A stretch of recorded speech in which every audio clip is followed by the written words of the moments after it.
мандыраш деле болгон жокмун. Мен наркоман куугунтук түшүп 570 машинелерин айдап чыгып кеткен, сейфтерин көтөрүп чыгып кеткен, өзлөрүн заложник кылып алып туруп, анан кийин 2010-жылы таза шайлоо болгон, кармап туруп камагыла. Аны ойлоно элекмин. Bir Abmenkada иштеген bir байкуштун акчасы болгон. Мына Кудай төбөбүздө карап турат. Бир тыйын кайдан келип, кайда кеткенин мен өзүм билем. Бардыгын тең жазага тартабыз. Биринчи Акаевчу болду, Бакиевчу болду, Отунбаевачу болду, Атамбаевчу болду, Жээнбековчу болду, Жапаровчу болуп кетиши мүмкүн. Жасаган иштерим үчүн эч качан өкүнбөйм. Биз бардык жагына универсалбыз. Деги эле Матраимовду жеке тааныйсызбы? Көп жай бер деп койсоңор. Сизден сурагым келет. Көлбаевди тааныйсызбы, жокпу? Анда сиз ажыдаар болуп кетпейсизби?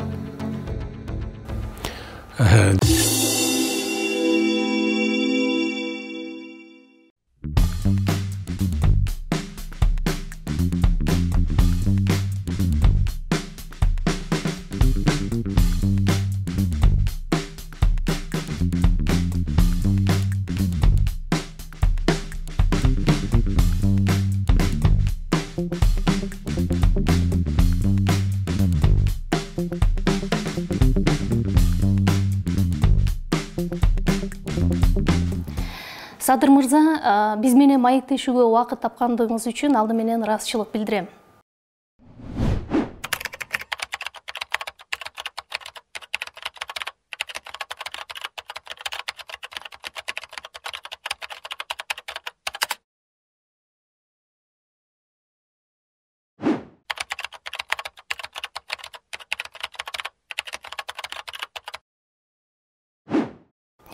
Мына сиз президенттикке талапкер катары расмий түрдө катталдыңыз, күбөлүгүңүздү колуңузга алдыңыз дегендей, куттуктайм. Рахмат. Азыр кандай сезимдер болуп жатат? Негизи бул абдан чоң жоопкерчилик экен, менимче сиз мындай жон териңиз менен сезип турсаңыз керек. Ооба, бул эми өтө чоң жоопкерчиликти моюнга алып атам.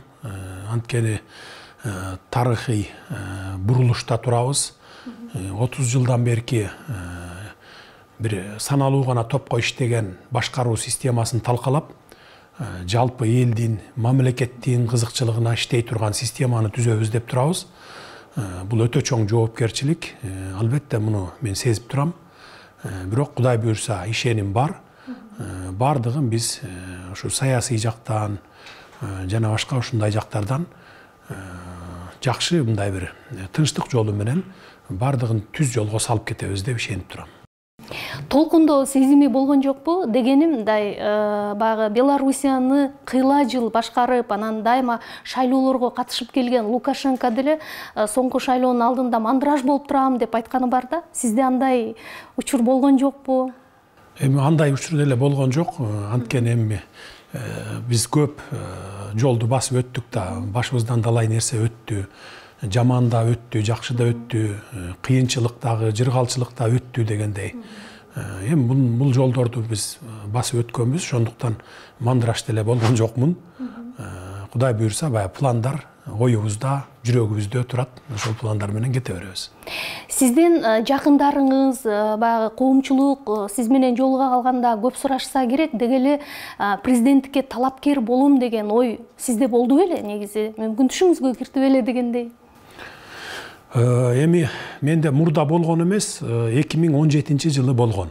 Мен ошол үчүн чет өлкөдө жүрүп, 3 жыл, 4 жыл чет өлкөдө жашап жүрбөдүмбү? Үй бүлөм менен 2013-жылы чыгып кеткем. Анткени мен наркоман куугунтук түшүп, бир туугандарымды, бүт жакындарымдын баарын куугунтуктап, камайбыз, кайрадан камайбыз дегенге чейин барбады. 2012-жылы камалып, 2013-жылы чыгып, чыккандан кийин эсиңиздерде болсо керек, Юпигейт деген бир гейтин уюштурушуп, атайлап ушундай кайра аракеттер болгон да, кайра. Ал кезде көп саясатчыларга колдонулган ыкма болчу. Ошондой ыкма болчу. Анан мага дагы баягы биринчи жана улуттук коопсуздук кызматынын СИЗОсунан чыккандан кийин муну кайра камаш керек, анткени бул бизди иштетпейт деп бир Атамбаевдин ушундай бир арам ой болгон да. Кумтөрдү кайра көтөрө берет, анан Мегакомго ушинтип саттырбай атат деген дагы башка топтор чыгып, анан ошондо баягы Юпигейтин уюштурушкан да. Анан ошондо бир туугандарым, ата-энем анда көзү тирүү, анан суранды, ушу сен тынч эле туруп тур, андан көрө чет өлкөгө чыгып кет деп, ушу мага бийлик тараптан да айттырышты. Анан ошондо чет өлкөгө чыгып бир 4 жыл жашап калдым Европада. Анан 2017 жылы мен шайлоого катышам, президенттик шайлоого катышайын деген ниет менен келгем. мен алында күткөн эмесмин. Мен өзүмдү, бир туугандарымды, бала чакамды бүт баарын камап коет деп күткөн эмесмин. Бирок тилекке каршы ошондо баарыбызды камады. Бала чакам, бир туугандарым 6 ай жатып чыкты, а мен болсом мына кечө 3,5 жылдан кийин камактан чыктым мына. Ошондо 2017-жылы ниетим болгон президенттик шайлоого катышам деген. Сиз саясатка аралашканы көп эле шайлоолорду башыңыздан өткөрүп атасыз, же ага күбө болуп атасыз дегендейчи. Бизде калыс, таза шайлоолор өткөн жок деп Кыргызстанда биометрикалык система кирди. Мына эми болсо шайлоого талапкер катары өзүңүз катышып атасыз. Ошол мындан 5 жыл мурунку шайлоолор менен бүгүнкү шайлоонун айырмасы болобу, жокпу? Айырмасы өтө чоң. 2010-жылы таза шайлоо болгон. Анткени 2010-жылы баягы революция болбодубу? Ошондон кийин баягы таза шайлоо өткөрөлү деп таза шайлоо өткөрүшкөн. Баягы эл дагы ошо таза шайлоо өткөрүүгө өзү дагы мындай муктаж болчу. Анда биз Ата журт партиясынын республикалык штабын жетектедим элем. Биз биринчи орунду алганбыз, эсиңизде болсо керек, 28 орун менен. Андан кийин 2015-жылы шайлоолор бузулду. Биометрикалык шайлоо менен шайлоо өткөрөбүз дегени менен баягы элдин добушун сатып алуулар болуп кетти да. Башкача ыкма колдонулду. Башкача акча таратып ушундай болуп кетти. Анан могу 2020-жыл болсо, мына ушу 3-чү жолу дагы революция дейбизби, же элдик толкундоолор менен бийлик алмашты дейбизби, бу дагы шайлоонун кесепетинен келип чыкпадыбы? Бу дагы ошол шайлоолорду сатып алуу, жанагындай форма 2-ни ойлоп чыгып туруп, анан бир айылдан экинчи айылга ташып барып добуш бердирүүнүн кесепетинен келип чыкты да. Ошондуктан мен өзүмдүн маектеримде да айтып жүрөм, мен тарыхтан сабак алдым деп. Мындан кийин форма 2-ни жоюп салдык, билесиз. Форма 2 жок. Мындан кийин кандай гана шайлоо болбосун, мейли эртеңки президенттик шайлоо болобу, андан кийин жазында май айларында парламенттик шайлоо болобу, бардыгын таза өткөрөбүз. Буну мен ишендирип айтып кете алам. Анткени шайлоо таза өтпөсө, кайра 4-чү революция дагы болушу мүмкүн да. Революциялардын бардыгы үчөө тең бизде шайлоолордун таза өтпөгөндүгүнөн келип чыккан революциялар болду, толкундоолор болду, бийлик алмашуу болду. Анан биз кайра эле бир эле тырмоочту кайра 2 жолу, 3 жолу, 4 жолу баса бергенден биз эл дагы утпайт, мамлекет дагы утпайт, мен да утпайм да. Мына мен бир айлык иш аракетимдин акырынкы күндөрү токтомго кол коюп кеткенмин. Баягы бардык мамлекеттик органдар биргелешип штаб түзүп, ушу шайлоо боюнча, таза шайлоо өткөрүү боюнча токтом чыгарып кеткен. Ал жерде айтылат, бардык мисалы сатып алып атканын дагы, добуш сатып аткандарды дагы кармап туруп камагыла. Бирге жаза, 1000ге сабак болсун деп. Анткени 5-10 кишини камасаң республика боюнча, андан кийин сатып алуулар дагы, сатуулар да токтойт. Мындан кийинки шайлоолорду дагы ошентип токтотсок болот. Бул шайлоону таза өткөрүү, адилеттүүлүк орнотуу, мыйзамдуулукту орнотуу, бул бир гана кишиден көз каранды экен, бул биринчи адам экен да. Мамлекеттеги биринчи адам. Өзүң таза болсоң, өзүң ошого ниетиң, чын ниетиң менен киришсең, анда ылдый жактагылар дагы ошол өзүңдөй болуп кетет экен баары. А эгерде өзүң кызыктар болсоң, добуш сатып алып, эптеп жасалмалуу жол менен келип бийликке отурам десең, анда сенден кийинкилер дагы ошондой жол менен кетет экен да. Мына мен ушуну тарыхтан ушуну сабак алдым. Ушул эле шайлоо темасын улай сурагым келип атат. Мына азыр күч түзүмдөрүнүн дээрлик көпчүлүгүндө сиздин жакын адамдарыңыз же партиялаштарыңыз да. Анан коомчулукта айтылып аткан сын пикирге кандай карайсыз? Мисалы, башкы прокуратуранын же болбосо УКМКнын шайлоо процесстерине мындай таасири болушу мүмкүн эмеспи? Буга кепилдик бере аласызбы? Жок, сиз туура эмес айтып атасыз. Менин тарапташтарым же партиялаштарым эмес. Мына акыркы 2010-жылы билесиздер, адам өлгөн, кан төгүлгөн, мисалы байлардын үйлөрүнө барып 570 машинелерин айдап чыгып кеткен, сейфтерин көтөрүп чыгып кеткен, өзлөрүн заложник кылып алып туруп анан кийин бай сатып алуулар болгон, 500 000, 1 миллион долларга чейин, мен эсимде да билем. А биз 2010-жылдан катасын кайталабайлы деп, мына ошол биринчи чыккан күнүмөн баштап акыбалды колго алып, ошондой болуп кетпесин деп, мына болушунча күч аракетибизди жумшадык. Ал үчүн эмне кылдык? Мен колума тийген, көз алдымда турган кадрлардын баарын алмаштырдым. Анан ошол мезгилде мен тарапташым же болбосо партиялашым деп тандаган жокмун. Менин тандаганга мүмкүнчүлүгүм да болгон жок. И ошого мындай эс тутумум да келген жок бирөөгө. Көз алдыма келген кадрларды баарын тең алып барып туруп, алмаштырып коюп, ошондой 2010-жылдагыдай кан төгүлүү болуп кетпесин, банктардан акчаларды чыгарып кетпесин, башаламандык болбосун, мародерчулук болбосун, жанагындай үйлөргө барып талап тоноочулук болбосун деп иш аракетти кылып туруп, анан ошол кадрларды койдум. Мына бүгүнкү кадрлар. Бирок булар бүгүн убактылуу гана кадрлар. Эртең президенттик шайлоодон кийин бардыгы кайрадан жаңырат. Биз ошого мына ошондой баягы оперативдүү чараларды колдонуп, ошол тынчтыкты сактап калдык. Бирөөнүн чекесине чертилген жок, бир айнек сындырылган жок. Бул биздин менин эле эмес, бүтүндөй кыргыз элинин, бүтүндөй мамлекетинин чоң жетишкендиги болду. Мына бүгүн сиз менен ушу татынакай ушундай маек куруп отурабыз. Эгерде биз ошондо ситуацияны колго албай, билгениңерди кылгыла ар ким десе дей турган болсок, анда такыр бүгүн башкача жашоо болуп кетиши мүмкүн эле да. Бул оюңузду дагы улап сурайм, бирок ага чейин айтсаңыз, мына эми президенттикке талапкерсиз, эгерде жеңиш сизде болуп утуп калсаңыз, эң биринчи ишти эмнеден баштайсыз? Кайсы реформаны алдыга жылдырасыз? Кудай буйрса, президенттик шайлоо бүткөндөн кийин, президенттик шайлоо менен кошо референдум өткөн атпайбы? Парламенттик башкарууну тандайсыңарбы же президенттик башкарууну тандайсыңарбы деп. Ошого жараша конституциянын долбоору даярдалат. Азыр конституциялык кеңешме отурумун жүргүзүп атат. Ошо элдин оюн билели деп биз ушундай кадамга бардык да. Биринчи эл менен эсептешели деп.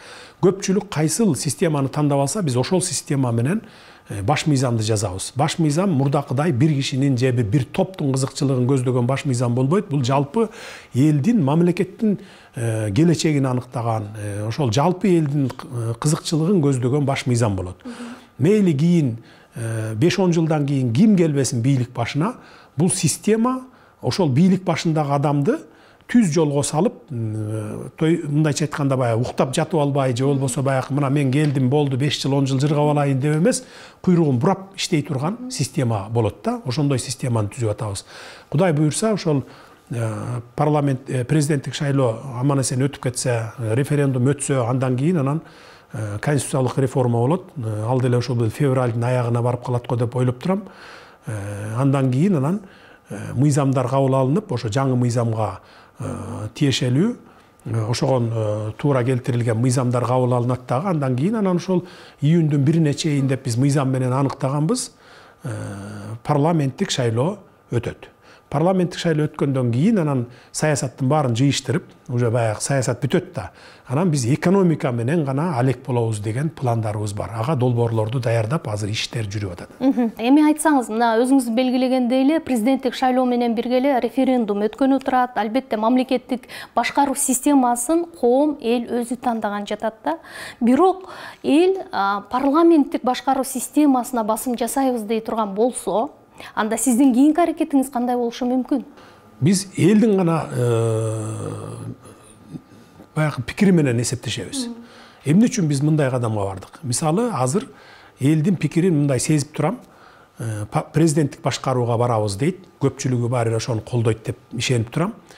Андан сырткары мен өзүмдүн сөзүмдө дайым айтчумун, бир мандаттуу кылышыбыз керек. Ар бир баягы райондун өзүнүн депутаты келиш керек, өкүл болуп деп мен айтып жүрчүмүн, эсиңиздерде болсо керек.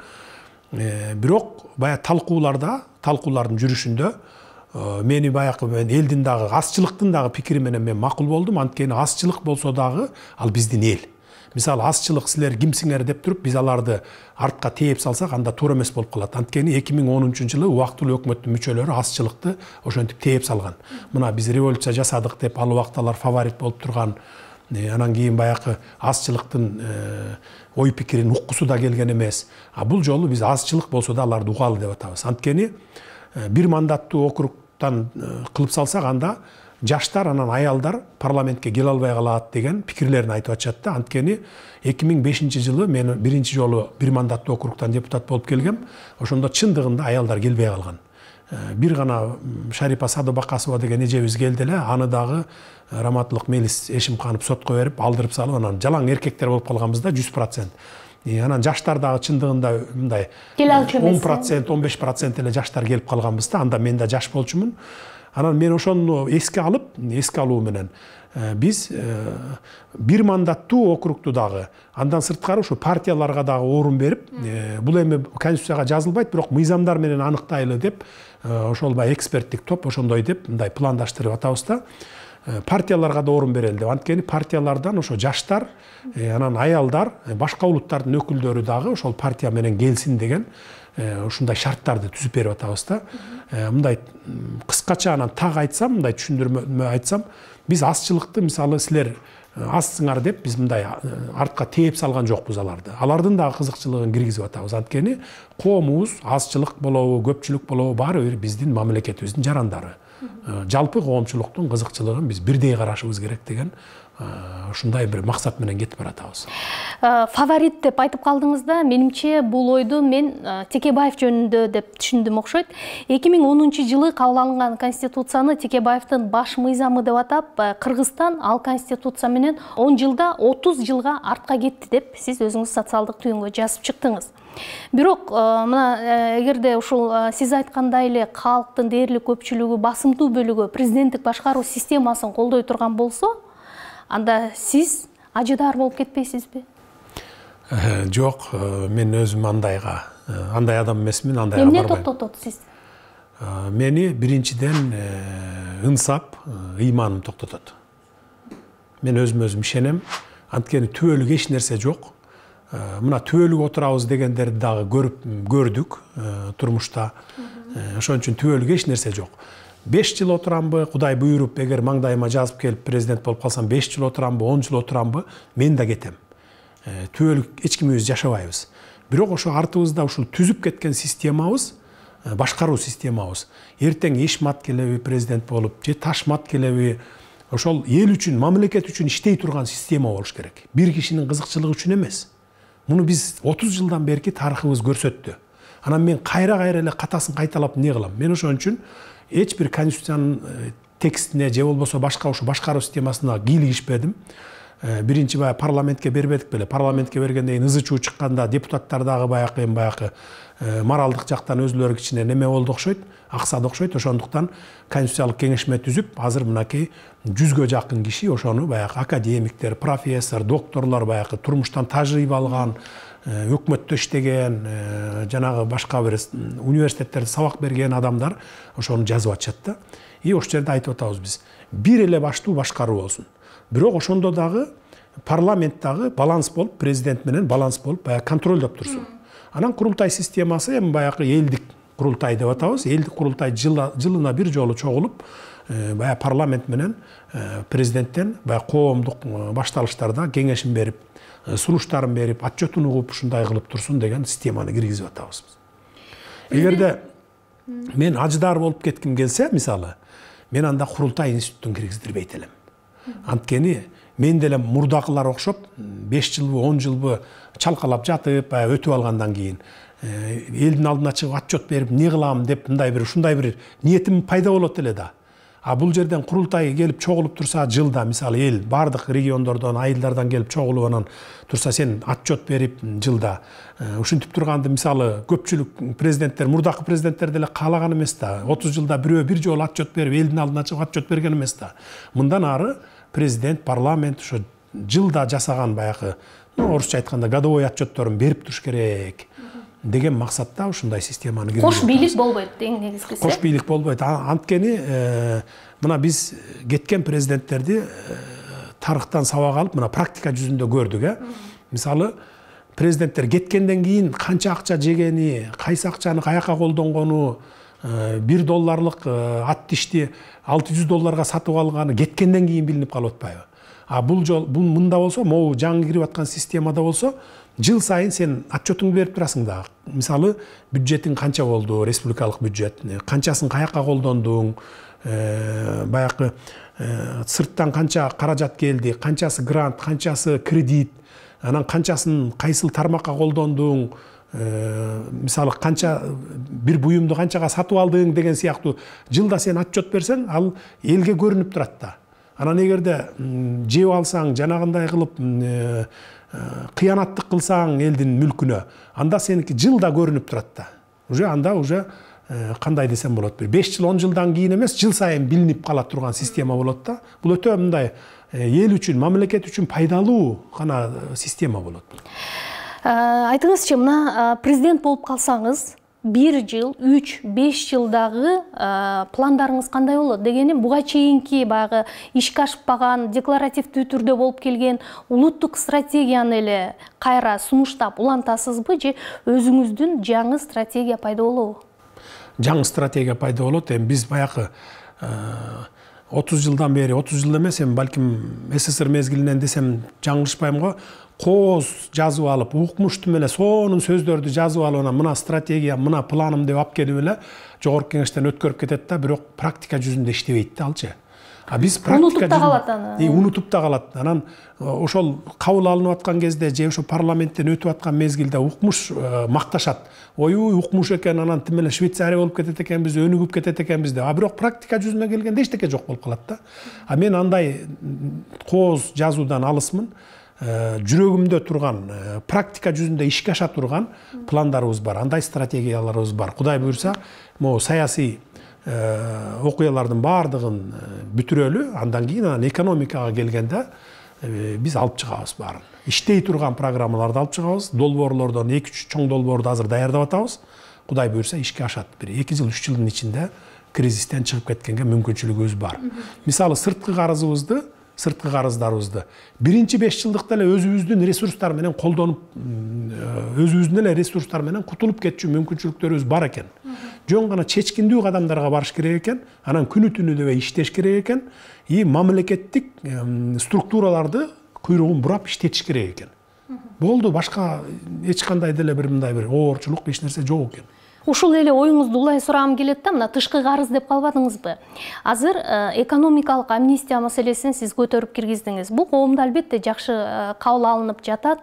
Бирок сиз жакшы билесиз да, бул маселе менен эле экономика багы бюджеттин тешигин толтуруу такыр мүмкүн эмес да. Ошондуктан сиз президент болуп калсаңыз, кайсы бир улуттук долбоорлорду сунуштайсыз? Улуттук долбоорлор бар, эми аны азыр айтпай турайынчы, эми айтсаң эле сразу эле диги баягы черный пиар жакка алып кете башташат экен. Мына муну ачкан атат, анан тигини ачкан атат, анан тиги өлкөгө сатып ийиптир, же болбосо бул өлкөнү тиги кошуп алыптыр деп элечи ушундай кыла берет экен да. Улуттук долбоорлор бар, Кудай буйрса ишке ашырабыз аны. Иш жүзүндө көргөзөбүз кийин, сөз жүзүндө эмес. Анда айтыңызчы, Кыргызстан бүгүн коңшу мамлекеттерге салыштырмалуу экономикалык жактан аябай чама-чаркыбыз чектелүү болуп турган учурда, бул баягы мамлекет башчынын чабалдыгына байланыштуубу же башка себеби барбы? Бул андай десем да болот, бирок көбүнчөсү биздин өкмөттө, президентте, жогорку кеңеште ошо бюрократиялык элементтердин келип чыгышынан ушундай бир токтоп калган экен да. Анткени мен ушул акыркы 1 айдын ичинде баарын көрдүм. 3 жылдап бир эле кол кое турган документтер басылып жаткан фактылары болуптур. Ошолорду көтөрүп чыктык, аларга кол коюп бердик. Андан сырткары ошол, кыскасы ошо бири-бирин эле мындай айлампа, жана 3 баштуу бийлик болгондугу үчүн бири-бирин эле айлампа болуп жүрө берет экен. Бир маселени чечиш үчүн үчөө менен макулдашыш керек экен, ага айлап жылдап убакыттар кетет экен. Убакыт күтпөйт экен да, баягы бири-бири менен макулдашып алгыча чейин деп. Анан жоопкерчиликти эч ким алгысы келбейт экен. Мына ушунун кесепетинен биз кошуна өлкөлөрдөн, керек болсо баягы граждандык согуш болгон өлкөлөрдөн дагы артта калып калганыбыздын кесепети ушул экен. Биз азыр жаңы системаны түзсөк, Кудай буйрса, бул бюрократияны жок кылабыз. Түп тамырынан жок кылып, оперативдүү түрдө эң орчундуу маселе болсо гана бир жуманын ичинде, болбосо керек болсо бир күн, 2 күндүн ичинде макулдашылып чечиле турган, оперативдүү чечиле турган системаны түзөбүз. Адамдарды эмес, бул жерде сиз системаны оңдойсуз, Системаны оңдойбуз, Системаны оңдосок адамдар өзүлөрү оңдолот. Адамдарды албетте баягы жаңы система түзүлгөндөн кийин баардыгы кайрадан баягы конкурс менен, тандоолор менен өтөт. Мамлекеттик структураларга баягы ар бир министрликке өзүнүн адистиги менен конкурстар аркылуу тандоолор аркылуу алып келебиз. Система жакшы иштесе, адамдар ошо системаны адамдар иштетет да. Садыр мырза, соңку жылдары кумтөр бул экономикалык маселеден саясий маселеге өтүп кетти да. Анан кумтөрдүн чечилишин сиздин ысымыңыз менен байланыштырып коомчулук көпкө күтүп жүрдү. Сиз эми анын аягына качан чекит койчудайсыз? Кумтөр эми бир күндө эле чечиле калчу нерсе эмес. Бул эми баягы саясий маселеге айланып кетти деп атпайбы? Саясий маселеге айланткандар башкалар болду. Мен саясий маселеге айлантпайт элем муну. 2012-жылы алып чыкканда жогорку кеңешке саясий маселе катары алып чыккан эмес, муну экономикалык маселе катары алып чыккам. Кыргыз элинин, мамлекетинин пайдасына иштеш керек деп. Анан кумтөрдү баягы айтып атышпайбы? Келе калып мурда алам деп жүрдү эле, анан кайра албай калды, антти минтти деген. Кумтөрдү бир күндө эле барып туруп алып койчу маселе эмес. Муну караш керек, текшериш керек. 2012-жылы мен күнү түнү дебей иштеп, 4 айда текшерип бүткөнмүн.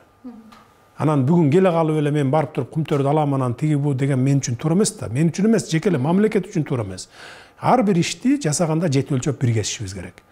Ошондуктан көрөлү, текшерели, бүгүнкү күндө акыбалы кандай, канча запас бар, экономикалык абалы кандай, экологиялык абалы кандай, ошонун баарын текшерип көрүп туруп анан чечим кабыл алабыз. Кумтөр, Кудай буюрса, кыргыз мамлекетинин, кыргыз элинин пайдасына иштейт. Буга кичине убакыт бериш керек да, анан туруп эле сындап, анан эле минтип айтты, тигинтип айтты деп эле диге кара пиар уюштуруп жатып калган туура эмес деп ойлойм да. Анткени мисалы бала төрөлгөндө деле төрөлө калып чуркап кетпейт да, 9 айда басат. 9 ай, 10 ай дегенде, 1 жыл дегенде басат кээ бирөө. Анан эми биз азыр бүгүн келе калсак эле анан эртең эле сындап баштаган туура эмес да. Кичине убакыт берип, анан убакыт өткөндөн кийин анан сындаса, туура эмес иш кылсак, анда сындаса, анда бир жөн болот эле да. Алдыдагы конституциялык реформа, президенттик, парламенттик шайлоолор, анан жергиликтүү кеңештин шайлоолору дагы бар да. Ушул боюнча сизде жол картаңыз барбы? Болсо айтсаңыз, жакынкы келечекте бизде эмнелер күтүп турат?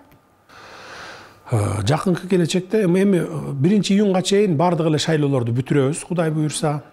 Жергиликтүү шайлоолор да өз убагында өтөт. Агандагы ошол жардам берип аткан донорлор бар.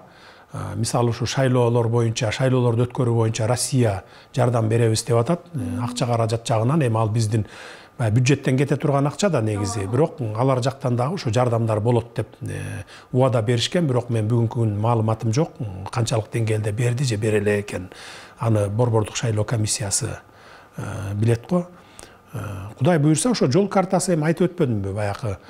Биринчи азыр президенттик шайлоо менен референдум болсо, андан кийин кайра референдум болуп конституцияны кабыл алсак, андан кийин жогорку кеңеш бизге ошол конституцияга ылайык келген мыйзамдарды кабыл алып берсе, андан кийин парламенттик шайлоо болсо 1-июнга чейин. Жергиликтүү шайлоолор болсо, мен жаңылышпасам апрель айларында өтөт болуш керек. Ал дагы өз убагы менен өтөт. Бири-бирине аралаштырбай баягы ирети менен өткөрүп алабыз. Эгерде президент болуп калсаңыз, президент катары эң биринчи мамлекеттик сапарыңызды кайсы өлкөдөн баштагыңыз келет? Аны ойлоно элекмин. Аны биринчи президенттик шайлоону өткөрүп болуп алалы, андан кийин аны ойлойбуз. Анда айтыңызчы, Кыргызстандын улуттук идеясы кандай болушу керек? Эмнеден турушу керек? Улуттук идея эми бизде биринчи кезекте билимге, анан маданиятыбызга көңүл бурушубуз керек. Ошо билим анан маданиятыбыз аркылуу, өзүбүздүн тарыхыбыз аркылуу ошо идеологияларды жүргүзүшүбүз керек да. Биз ошондо гана анан жете алабыз идеологияга.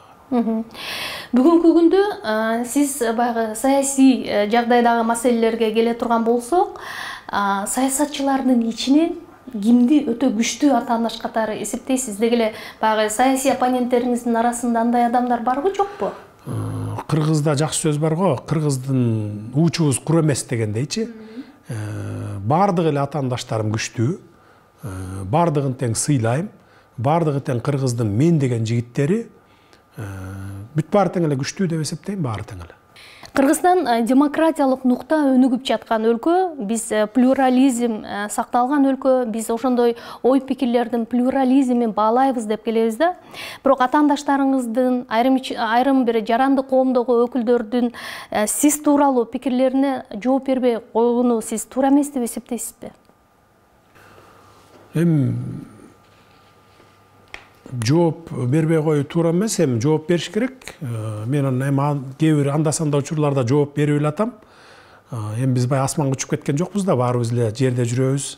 Маалымат келип атат. Баягы туура эмес жолго буруп, ушундай баягы туура эмес маалыматтарды таратып элге. Анан кийин баягы башкаруу системасынан же болбосо саясаттан көп түшүнүгү жок жаштарды топтоп алып ушундай башка жолго буруп кетип аткан мезгилдерде жооп берип коюп турган это туура эле маселе. Жооп беребиз. Айрым талапкерлер жөнүндө сурагым келип атат. Тактап айтканда, Абдил Сегизбаев сизден дареке сын айтып, анан дебатка чакырды да. Эгерде кайсы бир массалык маалымат каражаты ошондой дебаттык аянтча түзүп берип сизди чакырса, барып катышат белеңиз? Эми дебатка эгерде мындай темасы болсо, темасы туура болсо, анан жөн эле мындай бир ушак айтыш үчүн чакырса, мен барыштын кереги жок. Анткени эгерде саясий жактан болсо, же болбосо экономикалык жактан кандай өнүгөбүз деген темада чакырса барса болот. Анан барып алып эле баягы илгерки эле баягы ушак сүйлөп отургандын кереги жок да. Мен андайды көп жактыра бербейм да. Сен минткенсиң, анан сен тигинткенсиң, анан мурда кайда жүрдүң эле, анан мурда минтип койбойт белең деген сөздөрдү мен көп жактыра бербейм да. Андан көрө баягы мындай бир диалог болсо, же болбосо ошондой дебатка чакырса, кантип бүгүнкү кырдаалдан чыгабыз. Сиз сурап аткан жана жол карта жөнүндө пландар келечектеги ушундай болгон болсо, анан барса болот эле. Анан жөн эле мурда кайда жүрдүң эле деп чакырып алганда да барганда убакыттын коротуштун кереги жок. Эми дагы эле коомчулукта көп мындай кызыгууну жараткан жагдайлар жөнүндө сурагым келип атат. Бул Матраимовдор маселеси. Бул боюнча сиздин пикирди уккум келет. Мисалы, убада кылынган каражат толук көлөмдө азыр бюджетке түшө элек. Ал киши боюнча сиз саясий чечим кабыл алгандыгыңызды айттыңыз. Ал азыр болсо коомчулукта Матраимовдор ушул Садыр Жапаровдун штабын каржылап атат экен деген дагы пикирлер айтылып атат. Муну сиздин саясий оппоненттериңиз көбүрөөк айтып жатышат көрүнөт. Деги эле Матраимовду жеке тааныйсызбы? Качандыр бир кезде жолуңуз кайчылашып жолуктуңуз беле? Бул эми кара пиар. Матраимов боюнча иш жүрүп атат. Улуттук коопсуздук кызматы баягы тергөө иштерин жүргүзүп атат. Баягы азаттык берген 700 миллион боюнча дагы тергелип атат. Тергөөнүн жыйынтыгы менен чечимдер кабыл алынат. Анан эми Матраимовдор каржылап атыптыр дегендей бир карандай калп. Убагында 2010 жылдан бери бизди мисалы Ата журт партиясын, андан кийин мени, Ташиев экөөбүздү Бакиевтерге деле чаптап келатпайбы? Бакиевтер бербейиптир акча, анан кийин ошолор каржылап атыптыр, анан реванш кылат экен, анан ушинтет экен деп. Мына 2010 жылы бир түрктүн акчасын ушу Ак жол постунан кармап алып, Бакиевтер бербейиптир Ата журтка деп аябай пиартечкен. Ал бир түрк, бир обменкада иштеген бир байкуштун акчасы болгон. Ошо бойдон аны СДПКнын шайлоосуна колдонуп жеп кетишкен. Мына бүгүнкү күнгө чейин бере элек аны дагы. Мына ал биздин акча эмес, Бакиевдин акчасы эмес. Андан кийин мына митингтерди уюштуруп, Кумтөр боюнча жана башка болгондо дагы мен 2017 жылы келатканда дагы пиартечкен. КТРдан берген Бакиевтердин реваншын алганы келатыптыр, анан ошолор каржылап атыптыр деп. Мына Кудай төбөбүздө карап турат. Бакиевтерден 1 тыйын доллар эмес, 1 тыйын алган эмесмин. Ата журтта алган эмес 2010 жылы, анткени мен өзүм республикалык штабты өзүм жетектегем. 1 тыйын кайдан келип, кайда кеткенин мен өзүм билем. Прекрасно. Бүгүнкү күнгө чейин мына Кудай карап турат, куттуу дөтүдө отурабыз. Бакиевтерден эч кандай связым да жок, мисалы, ошо митингтер боюнча же саясат боюнча эч кандай каржылоо да алган эмесмин. Албаймын дагы. Матраевдордон деле ошондой эле. Бакиевтер деп өзүңүз айтып калдыңыз да, өткөндө мен экс-президент Роза Отунбаева менен маектешип олтурганда, деги эле Садыр Жапаров ким? Мага ушундай суроо бергениң да кызыктуу болду. Азыр Бакиевтегилердин командасы, кадрлары кайрадан бийликке келатат деген ойду айтты да. Мунун чындыгын өзүңүздөн уккум келет. Эми Отунбаева эжекебиз ал эми оозуна келгенде эле сүйлөп коюп атат эми. Угуп атам аны деле. Биз бийликке мен адилеттүүлүктү, мыйзамдуулукту, теңдүүлүктү орнотом деп келдим. Эртең элге, мамлекетке зыян келтире турган болсо, зыян келтирген болсо, Отунбаевчиси болобу, Бакиевчиси болобу, Атамбаев Жээнбековичи болобу, же болбосо Ташиевчи Жапаровчу болобу, бардыгын тең жазага тартабыз. Жазага тартабыз да, бул жерден Бакиевчилер келатат деп. Ушул сөздү мода кылганды уже модасы деле түгөндү. Бакиевчилер дегенчи. Модасы түгөндү да, эми ушунун элге сиңбей турган сөз да булчу. Роза Отунбаева айта турган деле сөз эмес мунун. Анткени Бакиевтер каякта жүрөт? Бул жерде андан бери канча суулар акты, канча аба алмашты дегендей, канча саясатчылар алмашты. Эми бул жерде биз Кыргызстан алакандай элбиз да. Бардыгыбыз сураша келсе бири-бирине тууган чыгат деп коебуз го мисалы. Анан бул жерде баягы мурда Бакиевчи болсо, кийин Атамбаевчи болду анын баары. Андан кийин Отунбаевачы болду. Биринчи Акаевчи болчу. Андан кийин анан Акаевдин баары Бакиевчи болду. Андан кийин Бакиевчинин баардыгы келип Отунбаевачы болду 1,5 жыл. Отунбаевадан кийин бүт баары Атамбаевчи болду. Анан Атамбаевчинин баары Жээнбековичи болду. Эми Жээнбековичинин баары көбү мисалы шайлоодон кийин балким Жапаровчу болуп кетиши мүмкүн. Бирок биз ага карабашыбыз керек. Биз уже сен баланчачсың дегенге карабашыбыз керек. Биз адамдын, биз министрлердин жана специалисттердин жөндөмүнө жараша. Эгерде мамлекетке, элге пайда келтирип, ошону өзүнүн деңгээлинде ишин алып кете алабы, ошого жараша тандап, ошого жараша коюшубуз керек. Анан айтышыбыз керек, сен эч кимчи эмессиң, сен мамлекетчисиң, сен кыргыз эличисиң. Ошон үчүн иште дешибиз керек да. Азыр эми бул Бакиевчи, анан Атамбаевчи деген модадан калган сөз. Сиздин командаңыз боюнча сурагым келет. Саясаттагы достук, кызыкчылыктар деген түшүнүктөр мамлекеттүүлүктөн жогору турбаган Ли Куан Юнун ыкмаларын сиз колдоно аласызбы? Кудай буйрса колдонобуз. Бул канча убакыттан кийин жемишин берет?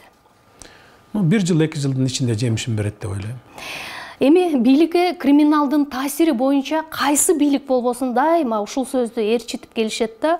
Өзгөчө чоң саясий өнөктүктүн алдында бул маселе кайрадан мындай кульминациясына жетет да.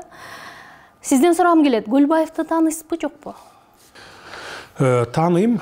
Улуттук коопсуздук кызматында, баягы кызматынын СИЗОсунда отурганда бизди беттештирүү болгон. Ошондон тааныйм. Мурда көрүшкөнмүн. Мындай эле сыртынан билем. Мурда ага чейин баягы массалык маалыматтардан каражаттарынан көрчүмүн. Анан 2012 жылы камалган кезде ошол бир сурак болду. Мен да ал жерде камакта жаттык. Мен Ташиев, Мамытов үчөөбүз камалбадык беле. Ошол кезде Камчы Көлбаевди дагы Аравиядан алып келип анан ошол жерге камашты. Ошондо тергөөчүлөр баягы бир иш боюнча 2010 жылкы иштер боюнча бизди беттештирүүгө алып барды. Ошондо ошо сиз окшош мындай бет маңдай отуруп тергөөчүлөрдүн суроосуна жооп бергенбиз. Болду, ошо ойдон көргөн жокмун. Саясатта достук болбойт, кызыкчылыктар гана бар деген айтылып жүрүшөт. Сиз бул сөзгө ишенесизби? Эгерде достук, мындай бекем достук болсо, достук ошо саясатта деле улана берет. Ал эгерде жок, мындай жеке кызыкчылык болуп, материалдык жактан же болбосо ушул бийлик тараптан, мындай бийликке кресло тараптан кызыкчылык болсо, анда достук жок. А эгерде чыныгы достук болсо, саясатта деле достук улана берет. Сурайын дегеним, Ташиевдин сизге болгон достук мамилесин коомчулук абдан жакшы билет да. Ташиев мырза менен маектешип олтурганда, анда сиз абак делеңиз сиз жөнүндө айтып жатып, көзүнөн жаш чыгып ыйлап ийген учуру дагы болгон эле да. Мен Садырды темир адам экен деп билдим да. Темир адам экен деп билдим. Мен көтөрө албайт элем. Кудай тооба кылдым, мен көтөрө албайт элем. Себеби Садыр темир экен да. Ушунчалык кээде оюм келип кетет, Садырдын ордуна барып отуруп тур десе, отура алар белем депчи.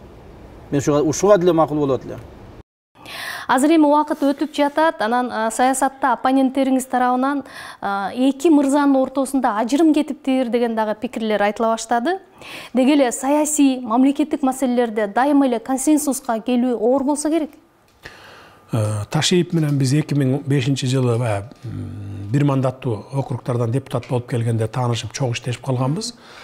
Ошол күндөн ушул күнгө чейин биз үй бүлөбүз менен чай ичип катышабыз.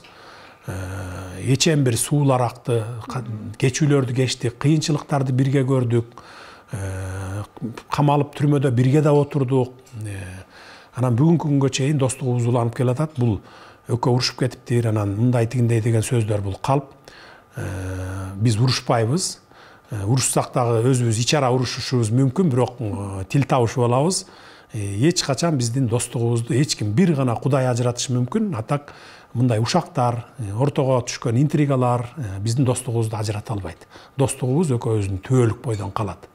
Бул достугубуз биздин экөөбүздүн жеке эле кызыкчылыгыбыз үчүн эмес, биз мамлекетибиздин, элдин кызыкчылыгы үчүн ушу достугубузду колдонобуз деп антташканбыз. Ошо бойдон биздин достугубуз түбөлүк калыш керек. Учурда экономикалык кылмыштар боюнча бир топ коррупциялык иштердин бети ачылууда да. Ага мына финансы полициясынын, УКМКнын чыны менен эле кыймылдай баштагандыгы себеп деп жатышат да. Бирок мен сизден сурайын дегеним, УКМКнын алдындагы коррупцияга каршы бул АКС боюнча сурагым келип атат да. Мына Жээнбеков мырза кызматын тапшыраарда бул кызматты жоюп кетти эле. Сиз болсо аны кайрадан уюштурдуңуз. Айрым саясатчылар ошол эле 7-чи чакырылышта мен депутат болуп келем дегендердин эң негизги ураны ушул АКСти жоюш керек деген маселелер. Бирок бүгүн алар парламентте отурушат, кетелек, алар негедир унчукпай калышты. Мен сиздин так позицияны уккум келет. Бул жерде мындай да, кеп АКСти эмес да, мен ошол улуттук коопсуздукту, ички иштер министрин, баш прокурорду, анан жанагы каржы полицияларын койгондон кийин мен бардыгын чогултуп туруп баарын айткан элем. Келгиле мындай кылалы деп. Мен мурдакы президенттер окшоп бир олигархты же болбосо бир бай мекемени, бизнесменди калкалап алып, мен ошолордон бирдеме алып, пайда көрүп, ушундай кылбаймын. Эгерде мамлекетке зыян келтирген болсо, уурдаганы болсо, мейли ким болбосун, адилеттүү, мыйзамдуу негизде төгүп берсин. Силер только бирөөгө иш козгосоңор дагы, бирөөнү камасаңар дагы адилеттүү камагыла, мыйзамдуу камагыла. Биз эми ушул жон терибиз менен сезип өттүк адилетсиздик эмне экенин, мыйзамсыздык эмне экенин. Биз ошону башка бирөөгө көргөзбөйлү, кайталабайлы ошону деп туруп анан кийин койгонмун кызматка. Бүгүнкү күнгө чейин ошол принцибимде турамын. Ал эми АКСти баягы указ менен биринчи туура эмес жоюлуп кеткен, баягы акыркы күнү кетирип атканда жоюлуп кеткен да, бирок кайра эле восстановить этилген ал указ менен. Бирок биз азыр президенттик шайлоодон кийин, реформалардан кийин бардыгын мындай бир структуралар өзгөрөт, ошондо биз карап көрөбүз. Оптимизациядан кийин Оптимизациядан кийин анан карап көрөбүз да. А так эми баягы сиздин сурооңузду мен түшүнүп турам, баягы кандай десем, бирөөнү куугунтукташ үчүн же болбосо эптеп эле камап эме кылыш үчүн президенттин колунда күчтүү рычагтары бар, анан бардыгы коркот сүйлөй албайт деген ойлор айтылып келди да. Андай болушу мүмкүн эмес. Эми мисалы бардыгы биз сөз эркиндигин биз толук колдойбуз, коргойбуз. Журналисттерди мен дагы айтып атам, бүгүн дагы айтамын, коргойбуз. Баягы сөз эркиндиги бар, дайыма болуш керек. Бирок баягы коррупционерлер, мурда мамлекеттин, элдин казынасынан кол салып уурдагандар төгүш керек да негизи. Кайра кайтарып бериш керек да. Биз кайра кайтартып алабыз деп атабыз да аларды. Анан бүгүн мисалы мурдакыдай саясий мотив менен бир камап салган ызычуулар жок да бизде. Мына болгон жок го. Мына 2 айдан бери көрдүңүзбү? Көргөн жоксуз. Жалаң жанакы бюджеттен уурдаган чиновниктер азыр төгүп атат мына. Барып аларды камалып атат четинен. Анан эми кокуй ушундай эл айтат экен же болбосо ушинтет экен деп анда коррупция менен күрөшпөй отура берсек, анда кантип биз коррупцияны жоёбуз, кантип биз бюджетти толтурабыз, кантип биз мамлекетибизди көтөрөбүз? Саясатчылардын арасында сиз мындай дайыма туруктуу позициясын кармап жүргөндөрдү сыйласаңыз керек. Бирок азыр андай болбой жаткандай экендигин мындай коомчулук, социалдык түйүндөрдө жаза башташты. Мурдагы эле Атамбаевка жан тарткандар кийин Жээнбековго өттү. Эми Жээнбековду колдоп айга күнгө теңеп жүргөндөр дароо Жапаровду колдошту деп атат. Деги эле саясаттагы позиция сиз үчүн канчалык мааниге ээ? Бул чоң мааниге ээ саясатта. Саясатта дагы туруктуулук болсо, мамлекетте дагы туруктуулук болот да. Өнүп өсүү болот. Анан саясатта тараза ташы бир жака оосо, ошол жака ооп кете берсе, анда ошол саясатчылардын да арасында, мамлекеттин ичинде да туруктуулук болбойт да. Ошон үчүн бир позицияны аягына чейин карманган туура болот да, жакшы болот. Мен бул жагын мен өзүмдүн принцибимде, мынакей мен 15 жылдан бери саясаттамын.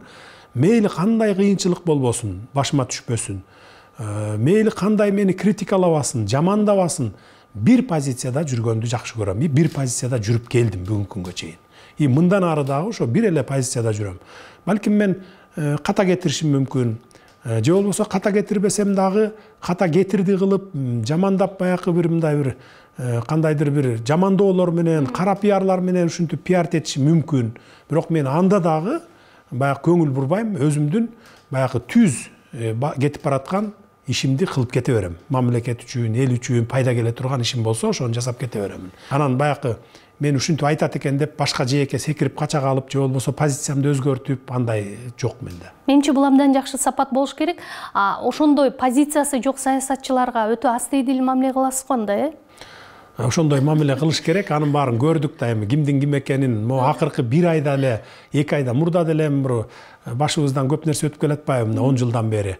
Ошондо деле көрүп келгенбиз баарын. Анан могу акыркы 2 айда 100% көрдүк десем болот да. Өзүңүз галстук тагынбайсыз, анан аны жактыра бербесиңизди дагы билип калдык. Кыргыз саясатындагы галстукту чече аласызбы? Ал үчүн сизге канча убакыт керек болот? Элге биз саясатчылар качан жакындайт? Эми мен галстукту тагынганды жактырбай койбойм деле эмес. Просто баягы мындай ыңгайсыз абал жарата берет да, баягы муунтуп, ошон үчүн эле таккан жокмун.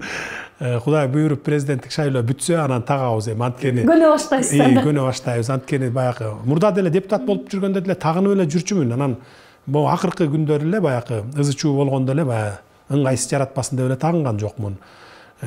Анткени эми баягы буюрса тагынабыз го, эми анткени биздин менталитет баягы 70 жылдан бери, 80 жылдан бери неме болуп, галстукка көнүп, баягы көз көнүп калган үчүн жаштар, интеллигенция ошону сурап атпайбы, галстук тагыныш керек, тиги бу деп. Тагыныш керек болсо тагынып коебуз. Биз бардык жагына универсалбыз. Тагынбайбыз десек тагынбай коебуз. Эми бизде Кыргызстанда мындай болуш керек да. Баягы Европа өлкөлөрүндө адам өзүнүн каалаганындай кийинип, каалаганындай басып тура берет да. А бизде болсо баягы илгерки союздан калган бир менталитет орноп калган да. Жок, шим костюм, анан галстук болуш керек, анан мындай зыкыйып туруш керек, анан протоколуна ушундай эмечи керек деген. А биз наоборот баягы эркин жүргөнгө көнүшүбүз керек да, эркин.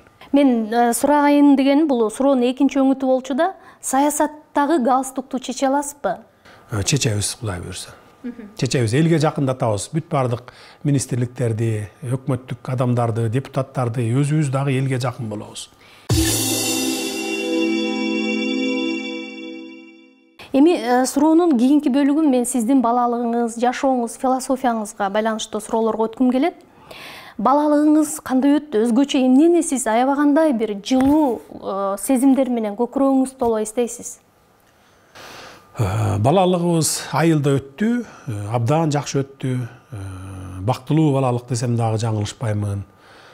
Ал эми эсте каларлыгы ошол жайлоодо ошол ат менен жүргөн күндөр ошо эсте калат да, аябай көп. Азыр дагы отуруп алып кээде аябай чарчаганда эстейсиң.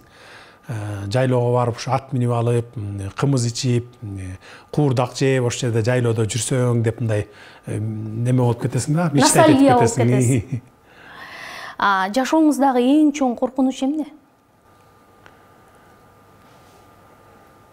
Эң чоң коркунуч бул баягы жоопкерсиздик. Жоопкерсиздик да. Бул үй бүлөдө деле, бул мамлекеттик иште деле, саясат. Бардык жакта эми турмушта жоопкерсиздик. Жоопкерсиз болсоң эми коркунуч көп ошондон келип чыгат да. Өзүңүздү мындай жолдуу адаммын деп эсептейсизби? Мындай ойлонуп көрүп. Жолдуу адаммын деп эсептейм. Жашооңуздагы баягы сиз кабыл алган эң оор татаал чечимдер кайсы болду? Ал кайсы жылдарга туура келет да? Жашыраак кезиңизге же кийинки мына акыркы учурлар болдубу? Эң татаал чечим былтыр баягы улуу уулум дастан каза болгондогу чечим. Анткени мен түрмөдө жаттым. Анан бир туугандар, үй бүлө баягы неме ичи күйөт экен да. Анан баягы кагып кеткен баланы ушу атай кылды деп, бийлик кылды дегендер сөздөр баягы адамдын оюна ар кандай нерселер келет экен да. Ошондо каматыш керек, антыш керек, мынтыш керек дегенде ошондо баарын айтып, бир туугандар менен кеңешип, үй бүлө менен кеңешип, анан арыз жазбагыла, каматпагыла, тийбегиле, деген чечимди кабыл алыш оор болду ошол.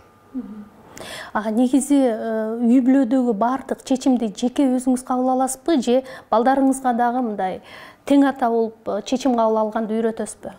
Жок, жеке өзүм кабыл алам чечимди. Анан баарын айтам, мен момундай чечим кабыл алдым деп, ошону угат баары. Жашооңуздачы негизи мындай кайсы бир ишти жасап алып, анан өкүнгөн учурлар көп болобу же андай болгон жокпу? Жок, мен туура эмес иш жасасам өкүнсөм болот эле, бирок ар бир жасаган ишим, мисалы мамлекет үчүн, эл үчүн, жалпы элдин кызыкчылыгы үчүн жасаган иштерим болду, мен эч өкүнбөйм.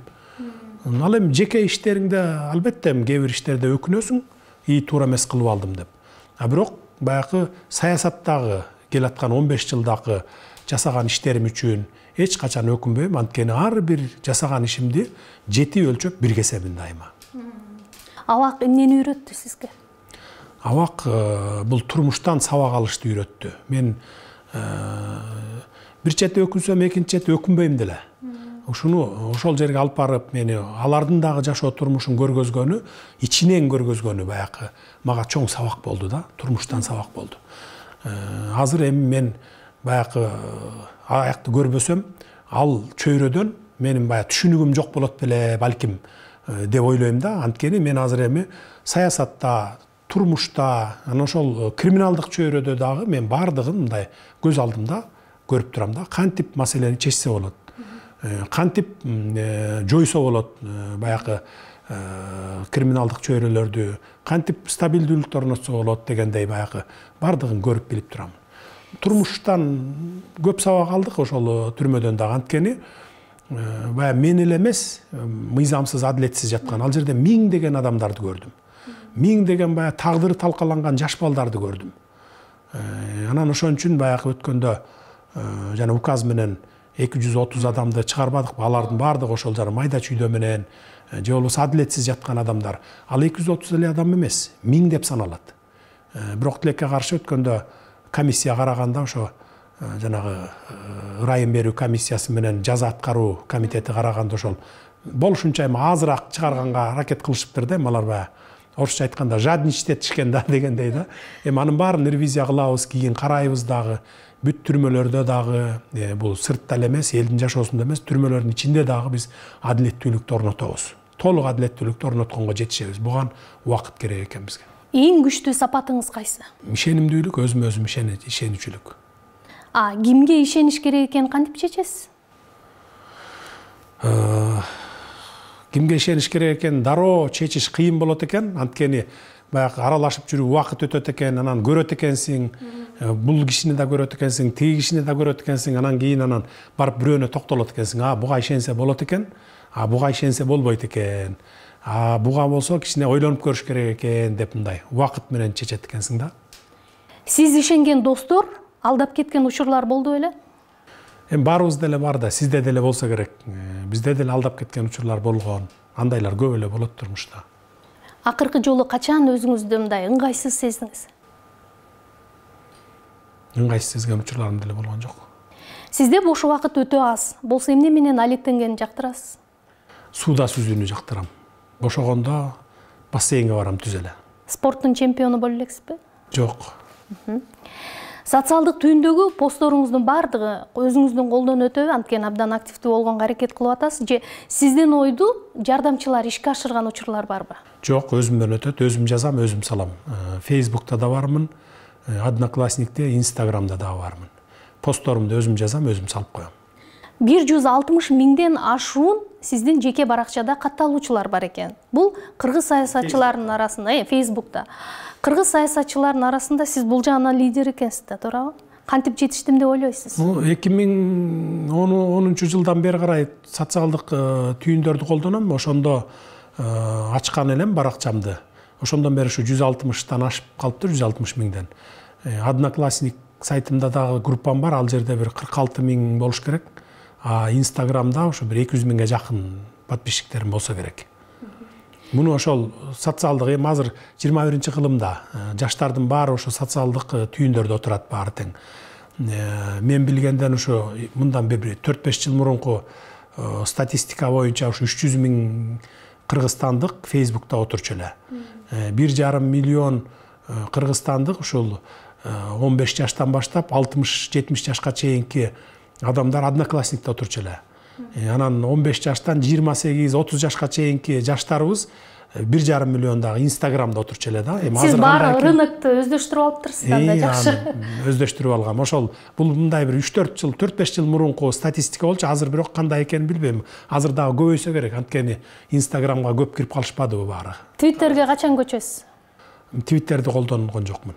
Мисалы башка дүйнөнүн лидерлеринин баары Твиттерге отурушат экен. Менимче муну дагы сиз байкап көрөсүз. Мен Facebook'tu колдоном көбүнчө. Имидж мейкерлерге мамилеңиз жөнүндө сурагым келет. Эгерде президент болуп калсаңыз, алардын жардамына кол сунасызбы? Жок, мен кандай болсом табиятымда ошондой табият берген түс менен жүргөндү гана жакшы көрөмүн. Жөнөкөй кийинем, мен жарашыктуу болсо болду, мага ал мындай жасалгалап, тигиндей жасалгалап деген андай жок, андарды колдонбойм. Өзүңүздү канчалык кечиримдүү адаммын деп эсептейсиз? Деги эле кечиримдүүлүктүн аягы болушу керекпи? Кечиримдүүлүктүн да чеги болот негизи. Бирок өзүмдү кечиримдүү эле адаммын деп эсептеймин. Анткени Кудай өзү айтат экен, мен дайыма кечиримдүүлөр, анан сабырдуулар тарапта боломун депчи. Ошол сөздөн улам, анан мен ушу кечиримдүү болгонго аракет кылам. Жубайыңызга болгон сүйүү жаш кездегидей эле болот бекен, же жылдар өткөндө балдарга өтөт бекен? Туура айтасыз, балдарга, неберелерге өтүп кетет экен. Жаш кездегидей болбой калат экен. Бирок мындай жубайың менен убакыт өткөн сайын бир туугандай болуп калат экенсиң. Сүйүүң ошол неберелерге, балдарга, балаңды, анан неберелериңди сүйгөнгө өтүп кетет экен. Балдарыңызга мындай көңүл бөлгөнгө, жубайыңызга көңүл бөлгөнгө, белек печкек бергенге убакыт таап атасызбы? Жок, убакытым жок ага. Чынын айтышым керек. Түн жарымында келмей, эртең менен таң эрте туруп кетмей, ошо менен эле күн өтүп атат мына. Акыркы 2 айда өткөндө баягы биринчи чыккан күндөр өзүңүздөр деле көрсөңүздөр керек. Мен 4 сутка көз ирмеген жокмун, уктаган жокмун. Анткени биринчи суткада баягы шайлоо болду, анын результаттарын карап отуруп таң атып кетти, баягы интернеттен карап отуруп. Анан эртеси күнү эртең менен митингдер башталды. Ал митингдерди карап отуруп, тияк бияк менен байланышып отуруп, экинчи күн өтүп кетти. Экинчи күн уктабадык. Үчүнчү күнү болсо баягы шайланып, достукка барып депутаттардан шайланып ал күн ошентип отуруп 4 сутка уктабай, андан кийин 3 саат, 4 саат эле уктап, мына бүгүнкү күнгө чейин ошол күндөр уланып атат да. Анткени уктап жатып алсаң, эс алып жатып алсаң дагы жумуш токтоп калат экен. Бир зарыл бүтө турган жумуштар болот экен, аны дагы токтоп калбас үчүн ошол күнү түнү дебей иштешке туура келет экен. Ошон үчүн балдарга көңүл бурганга дагы кээде убакыт жок болуп калып атат. Анда ошол кетирген убактыңыз жемиштүү болсун. Сизге ийгилик каалайбыз. Чоң рахмат. Рахмат сиздерге дагы. Сиздерге дагы ийгиликтерди каалайм.